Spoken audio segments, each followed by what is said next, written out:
এইভাবে আপনারাও ট্রাই করে দেখবেন, ভীষণই ভালো হয় এই রান্নাটা।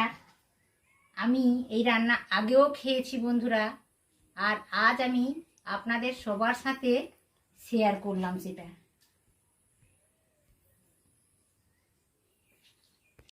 নমস্কার বন্ধুরা, গঙ্গাসাগরের বনেদি রান্না ও পরিবেশ ইউটিউব চ্যানেলে আমি সবাইকে স্বাগত জানালাম। আজ একটা স্পেশাল দিন, আপনারা সকলেই জানেন। বলুন দেখি আজকে স্পেশাল দিনটি কি? আজকের আমাদের প্রাণের ঠাকুর রবি ঠাকুরের মৃত্যু দিবস, 22শে শ্রাবণ। উনি জন্মেছিলেন 1268 25শে বৈশাখ, আর ওনার মৃত্যু হয়েছে 1348-এর 22শে শ্রাবণ। অর্থাৎ আজকের দিনটাতে উনি আমাদের ছেড়ে চলে গেছেন, যেখান থেকে মানুষ গেলে আর ফিরে আসতে পারে না। তো ওনাকে প্রণাম জানিয়ে আজকের আমি আমার ভিডিও শুরু করছি। রবি ঠাকুরের অনেক জনপ্রিয় রেসিপির মধ্যে একটি হচ্ছে চিকেন রসগোল্লা। জানি না আমি আপনাদের কতটা অ্যাপ্রোপ্রিয়েট ঠিকঠাকভাবে পরিবেশন করতে পারবো ভিডিওটা, তাও আমি চেষ্টা করছি। যদি কোনো কারণে ভুল হয়ে থাকে আপনারা মার্জনা করবেন। তাহলে চলুন আজকের ভিডিওটা শুরু করা যাক। উনি 30টারও বেশি দেশ বিদেশে ভ্রমণ করেছেন। ওনার মুখে তো দেশ বিদেশের খাবারের স্বাদ লেগেই থাকতো। তো চলুন তাহলে আমরা ওনারই একটা রেসিপি আজকে সবার সাথে শেয়ার করি। তাহলে রেসিপিটা শুরু করতে যাচ্ছি। এই দেখুন, আমি 1.5 কেজি মাংস নিয়েছি। থাই সাইডের মাংসগুলো আমি একটু বড় করে কেটে নিয়েছি, আর এমনি নর্মাল মাংসের মতোই সমস্ত পিসগুলো রয়েছে। তো আপনারা আপনাদের পছন্দ মতো মাংসটা কেটে নেবেন। এটা আমি দেশি মোরগ রান্নাই করছি। প্রথমত কড়াইতে পুরো মাংসটা ঢেলে নিলাম। 1.5 কেজি ওজনের মাংসটা আমি ঢেলে নিয়েছি। আমি এই রান্নাটা যেখান থেকে, যে বই থেকে সংগ্রহ করেছি বন্ধুরা, সেটা হচ্ছে শ্রদ্ধেয় পূর্ণিমা ঠাকুরের একটা রান্নার বই থেকে আমি এই রান্নাটা সংগ্রহ করেছি। উনি তার লেখনীর মাধ্যমে বলেছেন সমস্ত কিছু গুঁড়ো মশলা ওখানে ব্যবহারের কোনো নিয়ম বলেননি। উনি সমস্ত কিছু বাটা মশলারই কথা বলেছেন, কিন্তু আমি গুঁড়ো মশলাই ব্যবহার করছি। আপনারা আপনাদের সুবিধে মতো বাটা মশলায় রান্নাটা করলে হয়তো আরও একটু টেস্ট বেশি হবে। তো সুবিধে মতো আপনারা করে নেবেন। এই দেখুন, আমি কড়াইতে মাংসটা ঢেলে নিয়েছি। এবার এক এক করে সমস্ত জিনিসগুলো আমি আপনাদের দেখিয়ে দিচ্ছি। দেখুন, এই দেখুন বন্ধুরা, এই রান্নাতে কাঁচা লঙ্কার প্রচলনটা বেশি রয়েছে। আমি 10টা মতো গোটা কাঁচা লঙ্কা নিয়ে নিয়েছি। আর এই দেখুন, 2টো বড় সাইজের টমেটো। আমি কিন্তু শ্রদ্ধেয় পূর্ণিমা ঠাকুরের বইয়ের মতোই করার চেষ্টা করছি বন্ধুরা।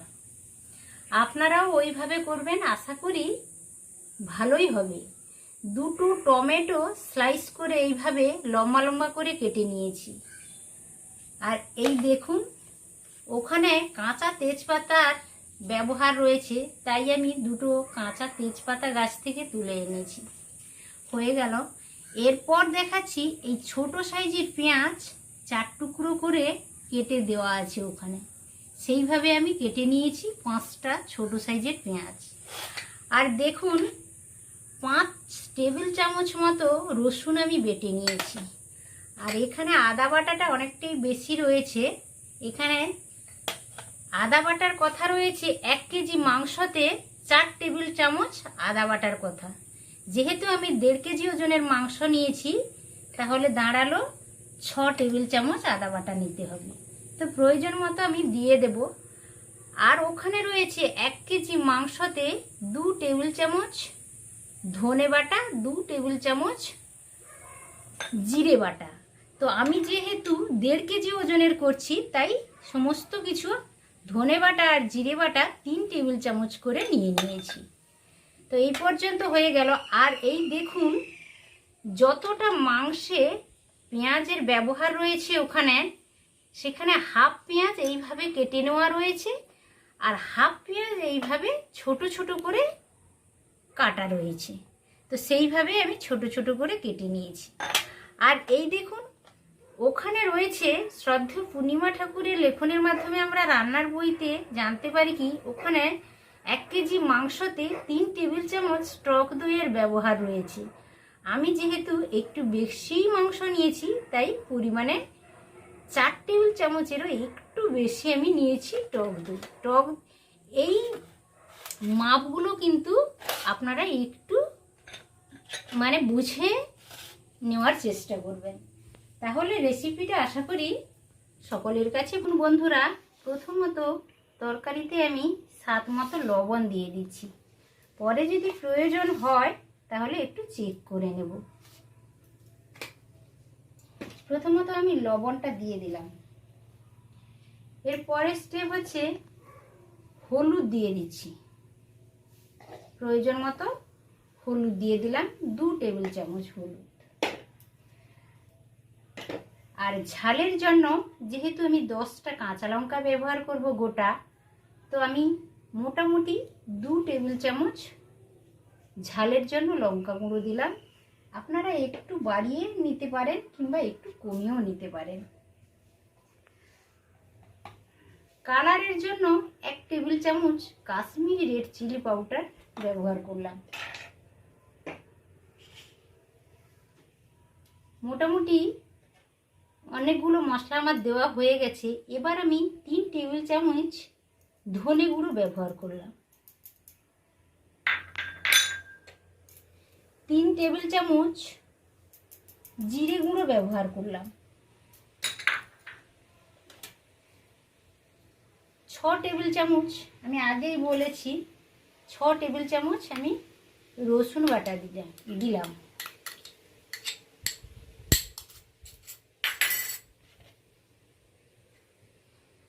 এখান থেকে মেপে মেপে আমি 4 টেবিল চামচ, মোটামুটি পুরোটাই দিতে হবে, 4 টেবিল চামচ আদা বাটা দিয়ে দিলাম। এর পরের স্টেপ হচ্ছে, দইটা পরে দেব, তার আগে আমি পেঁয়াজটা দিয়ে দেব। 2টো তেজপাতা, কাঁচা তেজপাতার ব্যবহার ওখানে আছে, আমি 2টো গোটাই দিলাম। আর ছোট ছোট করে কেটে রাখা পেঁয়াজটা পুরোটাই দিয়ে দিলাম। আপনারাও এইভাবে রান্নাটা করবেন। আর এই দেখুন, 10টা কাঁচা লঙ্কা গোটাগুলো খুলে আমি ধুয়ে রেখেছিলাম, ওটাও দিয়ে দিলাম। আর এই দেখুন, 2টো টমেটো আমি স্লাইস করে কেটে রেখেছিলাম লম্বা লম্বা করে, ওটাও দিয়ে দিলাম। আর একটা করে ছোট সাইজের পেঁয়াজ 4 টুকরো করে কেটে রেখেছিলাম, দিয়ে দিলাম। এইভাবে চিকেন রসগোল্লাটা আমাদের রেডি করে নিতে হবে।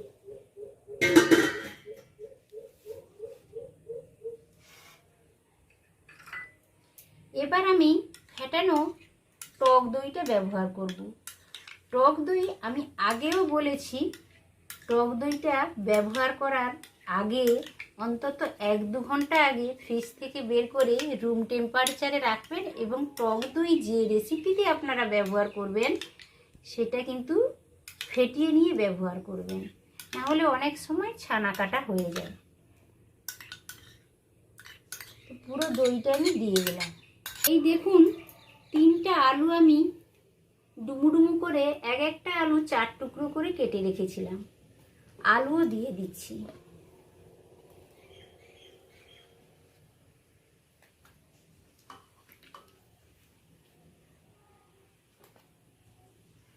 এই দেখুন, এই তরকারিতে এই রেসিপিটা করতে গেলে অবশ্যই একটু ঘিয়ের বেশি প্রয়োজন রয়েছে। ঘিটা স্কিপ করবেন না, পুরো ঘিটা মাপ অনুসারে 1 কেজি মাংসে ঘিয়ের পরিমাণটা রয়েছে 3 টেবিল চামচ।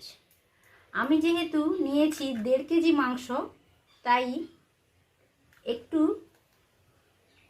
আমার এই কৌটোটার মুখটা একটু ছোট, বের করতে প্রবলেম হচ্ছে। ফ্রিজে ছিল একটু বসে গেছে, আগে থেকে বের করে রাখতে হতো। 4 টেবিল চামচ ঘি আমি ব্যবহার করব। ঘিটা স্কিপ করবে না, এই রান্নার প্রধান একটা উপকরণ হচ্ছে ঘি। আমি মোটামুটি 4 টেবিল চামচ ঘি দিয়ে দিয়েছি। ঘিটা স্কিপ করবেন না, ঘিটা পুরো দেওয়ার চেষ্টা করবেন বন্ধুরা। লাস্ট উপকরণ হচ্ছে অল্প চিনি, স্বাদ মতো চিনি দিয়ে দিলাম।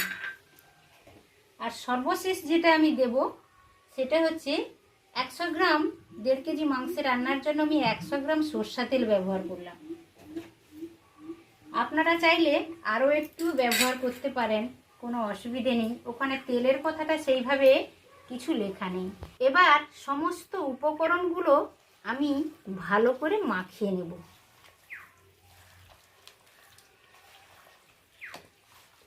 এই সমস্ত উপকরণগুলো মাখিয়ে অন্তত 30 মিনিট বন্ধুরা ম্যারিনেট করার জন্য রেখে দিতে হবে। তারপর এই রেসিপিটা রান্নাটা করতে হবে। এই নিয়মগুলো মেনে কিন্তু আপনারা করার চেষ্টা করবেন অবশ্য।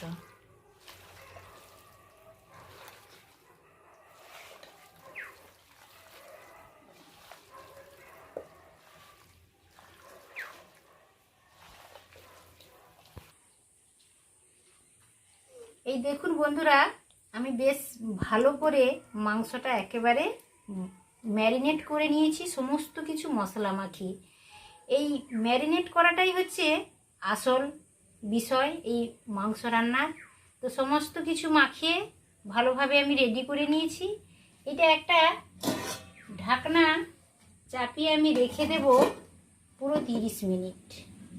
তারপর বন্ধুরা আসছি রান্নাটা করব। এই দেখুন 30 মিনিট হয়ে গেছে। এবার আমি ঢাকনাটা খুলে দিলাম।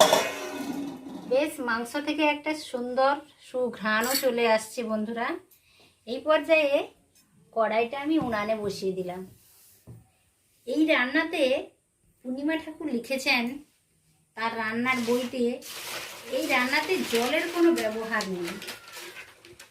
সেই জন্য বলছি যে রান্নাটা খুব অল্প আঁচে করতে হবে, একটু সময় নিয়ে ধীরে ধীরে করতে হবে, ঢাকনা চাপিয়ে চাপিয়ে। তো বন্ধুরা দেখতে থাকুন, আমার চ্যানেলটিকে সাবস্ক্রাইব করে আমার পাশেই থাকুন, বনেদি পরিবারের একজন সদস্য হয়ে যান বরাবরের মতো। তাহলে চলুন আমি আসল পর্বটা শুরু করছি। উনানে কড়াইটা বসিয়ে দিয়েছি। এবার দেখুন আমি জাল লাগিয়ে দিচ্ছি। জালটা একটু ধীরে ধীরে আজকে দিতে হবে, কারণ তাড়াহুড়ো করলে হবে না। এটাতে যেহেতু জলের ব্যবহার নেই, তো খুব হালকা আঁচে মাংসটা কষিয়ে কষিয়ে কষিয়ে কষিয়ে ধীরে ধীরে রান্নাটা করতে হবে। এই দেখুন বন্ধুরা, আমি ভালোভাবে উনানে জ্বালানি লাগিয়ে দিয়েছি, উনানটা ভালোভাবেই জ্বলছে। এবার আমি একটা ভালোভাবে কুক করার জন্য পুরো 30 মিনিট ধরে এইভাবে চাপিয়ে চাপিয়ে, ঢাকনা চাপিয়ে চাপিয়ে আমি রান্নাটা করে নেব। তারপর আমি চেক করব, মাঝখানে 1-2 বার চেক করে নেব। আপনারা আমার সাথেই থাকুন। ভিডিওটা দেখার জন্য অসংখ্য ধন্যবাদ আপনাদের। ভিডিওটা স্কিপ করবেন না, আমার অনুরোধ থাকলো ভিডিওটা পুরো দেখার। এই দেখুন বন্ধুরা, আমি একটা ঢাকনা চাপিয়ে চাপিয়ে রান্নাটা করছি। তো রান্নাটা শুরু করেছি আমি 15-20 মিনিট হয়ে গেল। এইভাবে চাপা দিয়ে দিয়ে মাঝখানে আমি আবার 2 বার ঢাকনা খুলে নেড়েও দিয়েছিলাম একটু। দেখুন কতটা জল, মাছ থেকে তো একটা জল বেরোয়, আর মাংস থেকে অনেকটা পরিমাণ জল ছেড়ে দিয়েছে।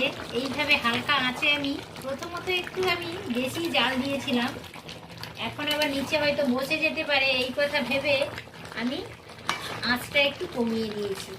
যারা গ্যাসে করবেন তারা একটু প্রথমের দিকে হাই ফ্লেমে করবেন, আর তরকারিটার মাঝ বরাবর থেকে একটু ফ্লেমটা লো করে দেবেন। তো এইভাবে আমি একবার নেড়েও নিলাম। দেখুন অনেকটাই হয়ে গেছে। এরপরেও আমি একটা ঢাকনা চাপিয়ে দেব। এইভাবে বারবার ঢাকনা চাপিয়ে মাঝে মাঝে একবার খুলে নেড়ে নেব। এইভাবে আরও চলতে থাকবে প্রায় 20 থেকে 25 মিনিট। এই দেখুন বন্ধুরা, আমি এলাচ নিয়েছি 10 পিস এলাচ নিয়েছি, আর দারুচিনির কাঠ নিয়েছি 2 টুকরো, বড় বড় 2টো টুকরো নিয়েছি। আর এখানে রয়েছে 7-8 পিস লবঙ্গ রয়েছে, আর 5-6 পিস গোলমরিচ রয়েছে। তো এটা আমি শিলনোড়া থেকে বেটে আনবো অল্প জল দিয়ে। আপনারা চাইলে মিক্সারেও বেটে নিতে পারেন। দেখুন বন্ধুরা, আমি সমস্ত গোটা গরম মশলা নিয়েছি। এতটা পরিমাণ নিয়েছি, আমি দেখিয়েছি পরিমাণটা আপনাদের, পরিমাণটা দেখিয়েছি। অল্প জল দিয়ে আমি এটা এখন বেটে নেব।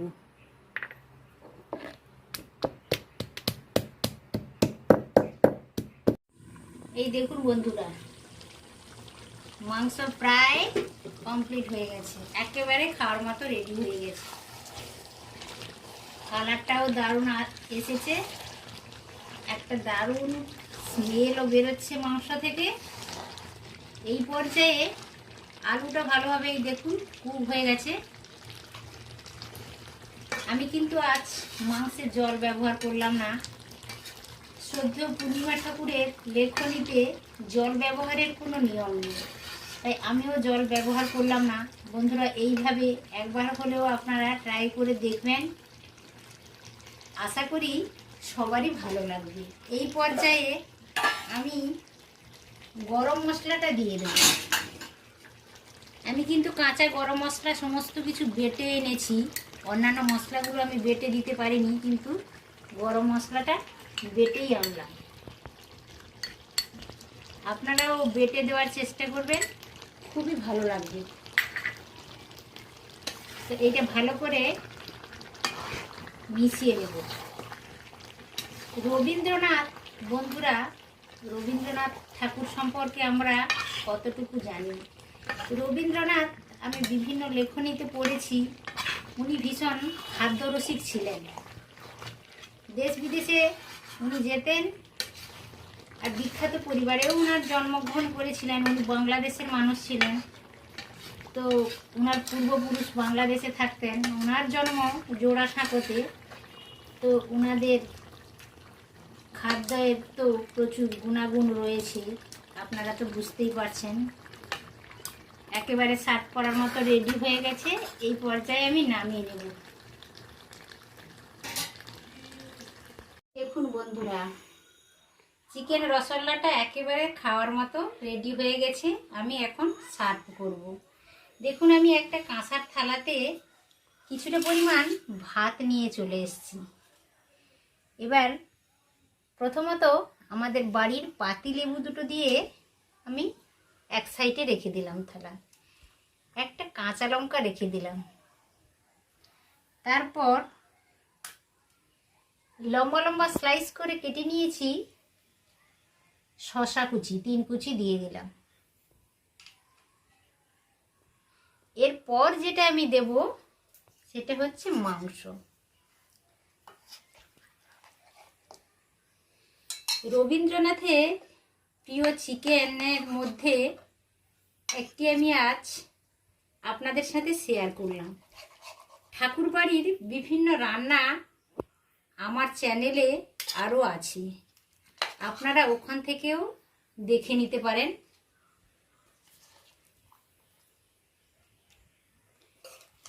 অনেক রান্নার মধ্যে আজ আমি একটি রান্নাই আপনাদের সাথে শেয়ার করলাম। এইভাবে বন্ধুরা আপনারাও ট্রাই করবেন, এইভাবে আপনারাও ট্রাই করে দেখবেন, ভীষণই ভালো হয় এই রান্নাটা। আমি এই রান্না আগেও খেয়েছি বন্ধুরা, আর আজ আমি আপনাদের সবার সাথে শেয়ার করলাম সেটা। দেখুন বন্ধুরা, চিকেন রসগোল্লা রবীন্দ্রনাথের একটি জনপ্রিয় রান্নার মধ্যে একটি আজ আমি আপনাদের সাথে শেয়ার করলাম। জানি না আমি কতটা দেখাতে পারলাম, বোঝাতে পারলাম। আশা করি আপনারা সব কিছু বুঝেছেন এবং ভালো করে দেখেছেন।